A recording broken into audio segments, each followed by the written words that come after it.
कौन मार रहा है, कौन डांट रहा है? बोले सदीनो राज सेवक। ये राज सेवक डांट रहा है। मास्टर, गुरुजी और मास्टर जी में अंतर होता है। गु मन अंधकार, रू मन प्रकाश। जो हमें अंधकार से प्रकाश की ओर ले जाए वो गुरु हैं। और मास्टर मासी मासी टर्रायते, एक महीना पूरा कब होगा, मासिक पूरा कब होगा, तनख्वाह कब मिलेगी। शिष्य पढ़े चाहे ना पढ़े। बोले जय श्री राम। कोई नहीं पढ़ा रहा अपने बच्चों को सरकारी विद्यालय में। पढ़ा रहे आप अपने बच्चों को? क्यों नहीं पढ़ा रहे? क्योंकि शिक्षा अच्छी नहीं, पढ़ाई अच्छी नहीं। फिर गुरुजनों को भी मिल गया कि भाई अब क्या पढ़ाने, जब सब अपने बच्चों को शहरी ले जा रहे हैं। बोलो जय श्री राम।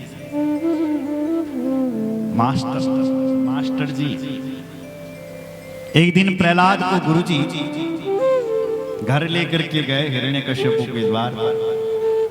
मां कयादु से मिले अपनी मां से प्रहलाद जी, और उसके बाद अपने पिताजी से मिलने के लिए गए।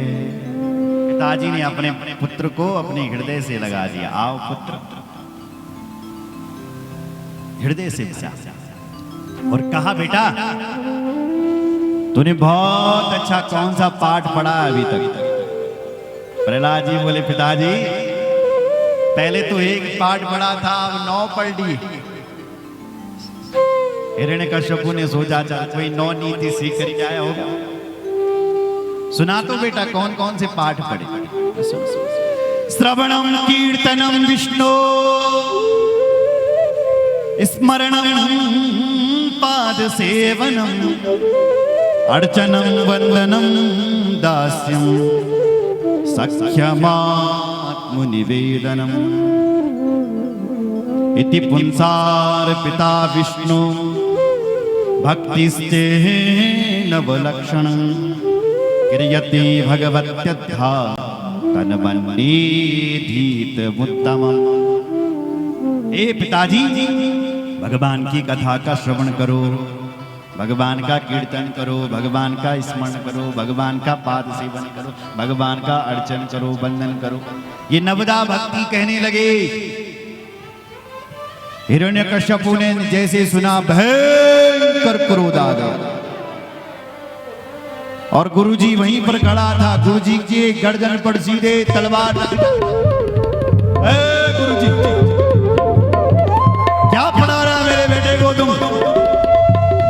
गुरुजी थर थर कांपने लगे। महाराज हम जिंदा नहीं। गुरुजी ने कहा बोले महाराज मैंने नहीं पढ़ाया। तो तुमने नहीं पढ़ाया तो किसने पढ़ाया? न मत प्रणीतम न पर प्रणीतम, सुतो वतते सतवेंद्र शत्रु, नैसर्गिकं मतिरस्य राजन्, नियक्षमन्युं कददास्म माना। हे महाराज मैंने आपके पुत्र को नहीं पढ़ाया, न किसी और ने पढ़ाया। नैसर्गिकं मतिरस्य राजन्, हे राजन इसकी मति ही ऐसी। हमने नहीं पढ़ा, ये पहले ये पढ़ा ही पैदा हुआ है, ये पहले से ही ऐसा है। तो हिरण्यकश्यपु ने अपने बेटे से पूछा प्रहलाद तुझे किसने पढ़ाया ये सब? बोल बेटा। प्रहलाद जी कहने लगे पिताजी सो जा नहीं जहीं दे हो जना, सो जा नहीं जहीं दे हो जना, जानत तुम्हें भेजा, जानत तुम्हें भेजा, सो जा नहीं जहीं दे जना, सो जा नहीं जहीं दे जना, भूकंप करो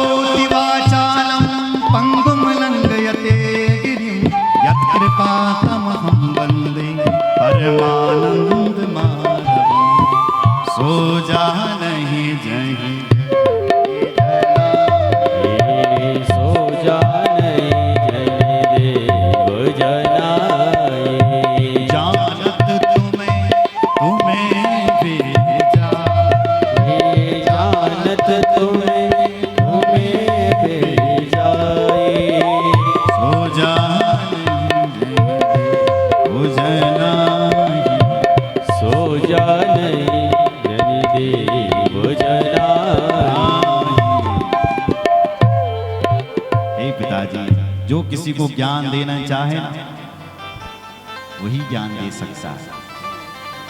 ये सब ज्ञान मेरे भगवान का दिया हुआ है। और पिताजी हम गलत भी क्या कह रहे हैं? हम ठीक ही तो कह रहे हैं कि वन में जाओ और भगवान का भजन करो, इसमें गलत क्या है? देखो पिताजी, ये जो गृहस्थ जीवन है ना, ये अंधकुआं है। कुआं किसे कहते हैं? कुआं उसे कहते हैं जो गांव में होता है, नहीं कुआं बावरी। तो कोई पनियारी, कोई कुएं में कोई गिर गया तो कोई पनियारी जाएगी, चिल्लाएगी, अरे कोई यहाँ गिर गया, इसको उठाओ, तो लोग उठाएंगे। अंधकुआं किसे कहते हैं? जो जंगल में होता है। अगर उस अंधकुएं में कोई गिर गया तो जंगल में कोई आता जाता तो है नहीं, उसको कौन निकालेगा? तो उसी प्रकार ये मनुष्य जीवन भी अंधकुआं है। और सब अपनी संतान को इसी में धकेल रहा है कि बेटा विवाह करो, बिजनेस करो। मनुष्य जीवन जो भगवान की भक्ति के लिए मिला है उसको तो भूल गया है। और मेरे भगवान ने मुझे जगाया है, इसमें गलत क्या है? हिरण्यकश्यपु ने कहा, मैं समझ गया इस बालक में कोरोना जैसी बीमारी लग गई है, नारायण भक्ति की बीमारी लग गई है। और ये बीमारी ऐसी है जैसे कोरोना बीमारी है, एक दूसरे से फैलती है, संक्रमित बीमारी है, ये फैलने वाली बीमारी है। एक कोई नारायण का भक्त पैदा हो जाए तो देखते देखते देखते देखते झांझ मजीरा वाले साहब भक्ति करना शुरू कर देते हैं, सब सम्मिलित हो जाते हैं। अभी तक ये प्रहलाद अकेला है, कहीं ऐसा ना हो जाए कि ये सबको नारायण का भक्त न बना ले, इसलिए इस प्रहलाद को ठिकाने लगा दो। अरे हमारा शरीर हमें कितना प्यारा लगता है, पर इस शरीर में यदि कोई रोग हो जाए शरीर पर, और डॉक्टर साहब बोल दे कि इस रोग पूरे शरीर में फैलने वाला है, अगर इस रोग से बचना चाहते हो तो हाथ को कटवा दो, तो संपूर्ण शरीर की रक्षा करने के लिए हमें हाथ को या एक अंग को कटवाना पड़ता है। क्यों? उसी प्रकार ये प्रहलाद मेरा अंग है, मेरा बेटा है, पर इसमें रोग बड़ा खतरनाक लग गया है, इसलिए इसको ठिकाने लगाना पड़ेगा। जाओ असुर वीरों, इसको मारो। ले गए महाराज प्रहलाद को, पहाड़ से गिराने लगे। दिग्गजैर दंत सुकैश्चा अभिचारा वपातनै माया भीषण निरोधस्य करदानैरभोजनै। बड़े बड़े पहाड़ों से गिराया महाराज, पानी में डुबाया, भोजन पर प्रतिबंध लगाया, विष लगाया, लेकिन प्रहलाद मरने वाला नहीं। अब हिरण्यकश्यपु चिंता करने लगे यार कि ये मरेगा कैसे, ये मर क्यों नहीं रहा। तब तक गुरुजी आ गए, गुरुजी ने कहा मेरे पास भेजो, ले जाओ। ले गए महाराज प्रहलाद को और आश्रम में जाकर के बांध दिया। मारने लगे, सुधारने लगे, लेकिन कहाँ। एक दिन गुरुजी की सब्जी हुई खत्म और गुरुजी गए बाजार। विद्यालय में कोई नहीं, केवल विद्यार्थी और प्रहलाद। प्रहलाद जी कहते हैं बच्चों आओ आज एक नया खेल खेलते हैं, क्योंकि आज गुरुजी नहीं। कौन सा प्रहलाद? बोले ये छुपन छुपाई का खेल। छुपन छुपाई तो पुराना खेल है, ये नया कैसे? बोले मित्रों वही तो मैं कह रहा था कि ये पुराना खेल है। कैसे प्रहलाद? बोले देखो जीवात्मा और परमात्मा आपस में मित्र है। क्या है? बोलो जय सिया राम। इधर देखो मेरी ओर, मित्र। भगवान से हमने कहा प्रभु एक खेल खेलते हैं। बोले कौन सा? बोले छुपन छुपाई का। तो पहले कौन छुपेगा? तो हमने कहा कि पहले हम छिपते हैं। तो हम भगवान की उदर में छिप गए और भगवान ने हमको ढूंढा और इस संसार में कर्म के अनुसार जन्म दे दिया।